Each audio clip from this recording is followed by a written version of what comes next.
পশু পাখিদের বনে এক তান্ত্রিক বাস করত। তান্ত্রিক সব সময় বনের পশুদের ভালো চাইতো। তাই সে একদিন একা একা বলতে থাকে, এ বনের পশুদের ভালোর জন্য আমাকে জাদুর মুরগির ঘর বানাতে হবে। তার জন্য আমাকে 400 মুরগির জোগাড় করতে হবে।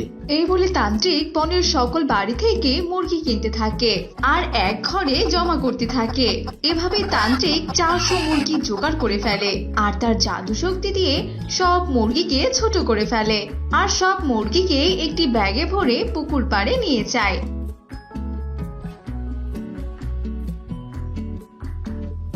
আর এক এক করে সব মুরগিকে পুকুরে ফেলে দেয়। আর তখনই হঠাৎ করে সে পুকুর থেকে একটি কুমির ভেসে ওঠে আর বলতে থাকে, আরে এই তান্ত্রিক, এটা তুমি কি করলে? এই নিষ্পাপ মুরগিগুলোকে তুমি কেন পানিতে ফেলে দিলে? আমি এদের পুকুরে ফেলেছি এ বনের ভালোর জন্যই। তার জন্য তোমার সাহায্য লাগবে। আমাকে এই মুরগির 3টি ঘর বানিয়ে দিতে হবে। আর বলতে হবে না, আমি এক্ষুনি ব্যবস্থা করে দিচ্ছি।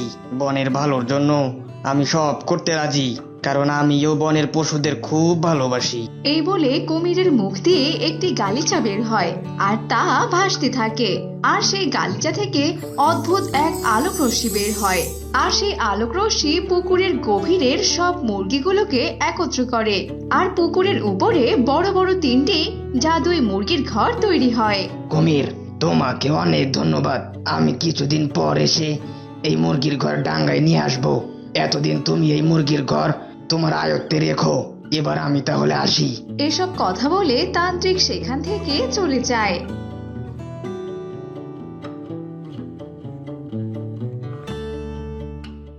কিছুক্ষণ পর 2 পরী শিয়াল পুকুর পাড় দিয়ে উড়ে যাচ্ছিল। হঠাৎ তারা 3টি মুরগির ঘর দেখে বলে, আরে আরে, এ আমরা কি দেখছি? পুকুরে এত সুন্দর 3টি মুরগির ঘর। চলো চলো, আমরা ওই মুরগির ঘরের কাছে যাই।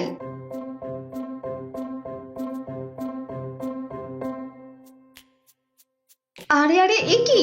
এই তো দেখছি একটা কুমির। কিন্তু এই কুমিরকে কি করে তাড়াবো? পেয়েছি পেয়েছি একটা উপায়। এই বলে শিয়ালপরি জাদু করে বিশাল একটা মাছ কুমিরের সামনে প্রকট করে।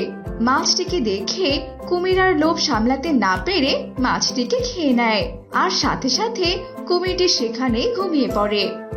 কাজ হয়ে গেছে। এইবার আমরা ওই মুরগির বাড়িকে নিমিষের উপরে নিয়ে আসতে পারবো।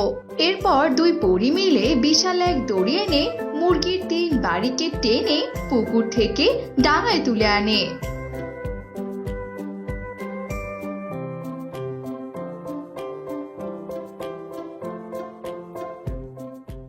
এই মুরগির বাড়ি নিয়ে আসতে আমাদের যে অনেক পরিশ্রম হলো। এক কাজ করে চলো, এই মুরগির বাড়ি থেকে কিছু খাবার চেয়ে নেই। এই জাদুর মুরগির ঘর, এক্ষুনি আমাদের খাবার দাও তো। পরি এসব কথা বলতেই 3 মুরগির ঘর থেকে অনেক রকমের খাবার বের হতে থাকে আর 2 পরী তা মনের আনন্দে খেতে থাকে। এভাবেই 2 পরী জাদুই 3 বাড়ি থেকে রোজ রোজ কিছু না কিছু চাইতো আর জাদুর মুরগির বাড়ি 2 পরীকে তাই দিত। এমনই একদিন, আচ্ছা ছোট পরী, এই জাদুর মুরগির বাড়ির কাছ থেকে গোল্ডেন হার চেয়ে নেই। গোল্ডেন হার পরে আমরা দুজন সারা বনে ঘুরে বেড়াবো। এই বাড়ি পেয়ে আমাদের আর কোনো আশা অপূরণ থাকবে না। রানী পরীকে আমরা দেখিয়ে দেব পরিরাজ্য থেকে বিতাড়িত করে আমাদের অনেক ভালোই করেছেন তিনি। আমরা আর কখনোই ওই পরিরাজ্যে ফিরে যাব না। এই বলে পরী মুরগির বাড়ির কাছ থেকে গোল্ডেনের হার চেয়ে নেয় আর তারা সেই হার পরতেই সাথে সাথে রাক্ষসীতে পরিণত হয়। 2 পরী ভুলে গিয়েছিল যে তারা আর পরী নেই। এই ছোট, ওই দেখ, নিচে কত সুন্দর একটি হরিণ হেঁটে যাচ্ছে। চল চল, নিচে নেমে ওই হরিণটিকে খেয়ে নেই। হরিণের মাংস খেতে খুব মজা। এসব কথা বলে 2 রাক্ষসী নিচে নেমে আসে। 2 রাক্ষসীকে হরিণ দেখে ভীষণ ভয় পেয়ে যায় আর সেখান থেকে পালাতে থাকে। আরে বোকা হরিণ, আমাদের হাত থেকে পালিয়ে তুই আর কত দূর যাবি বলতো?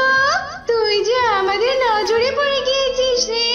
তোকে যে আজকে আমরা বার্গার বানিয়ে কড়মড় করে খাবো। এসব কথা বলে দুই রাক্ষসী হরিণের পিছু পিছু যেতে থাকে আর বড় একটা রশি দিয়ে হরিণের পা বেঁধে ফেলে আর তাকে বার্গার বানিয়ে দুই রাক্ষসী মিলে খেয়ে ফেলে। আর এ কথা পুরো বনে ছড়িয়ে পড়ে। বনের সকল পশু দুই রাক্ষসীর ভয়ে ঘর থেকে বের হওয়ার সাহস পায় না। এই বনের সব পশুর রক্ত মাংস আমরা খেয়ে ফেলবো, আর সবশেষে এই বনের মধ্যে আমরা দুজন রাজত্ব করব। এই মুরগির ঘর আর কারো হতে দেব না। ওরা দুজন যখন এসব কথা বলছিল ঠিক তখনই সেখানে রানী পরী চলে আসে। অনেক হয়েছে, অনেক। আমি আর তোদেরকে এই মরণ খেলা খেলতে দেব না।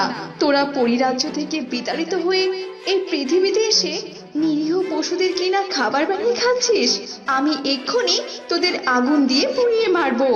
এই বলে রানী পরী দুই রাক্ষসীর গায়ে আগুন লাগিয়ে দেয়, কিন্তু সেই আগুন উল্টো রানী পরীর গায়ে লেগে যায় আর রানী পরী যন্ত্রণায় চিৎকার করতে থাকে। কে কে কোথায় আছো? আমাকে বাঁচাও, আমাকে বাঁচাও, আমার গায়ে যে আগুন লেগে গেছে, বাঁচাও। রানী পরী, আপনি একদম ভয় পাবেন না, আমি এক্ষুনি আপনাকে বাঁচিয়ে দিচ্ছি।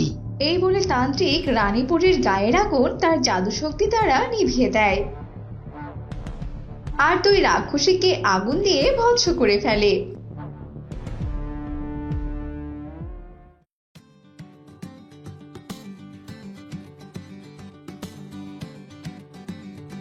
তারপর থেকে জাদুর টিম মুরগির বাড়ি থেকে বনের সকল অসহায় গরিব পশু পাখিরা যে যার যার মতো জিনিস চেয়ে নেয় সেই মুরগির বাড়ি থেকে, আর তারা সবাই সুখে শান্তিতে দিন কাটাতে থাকে।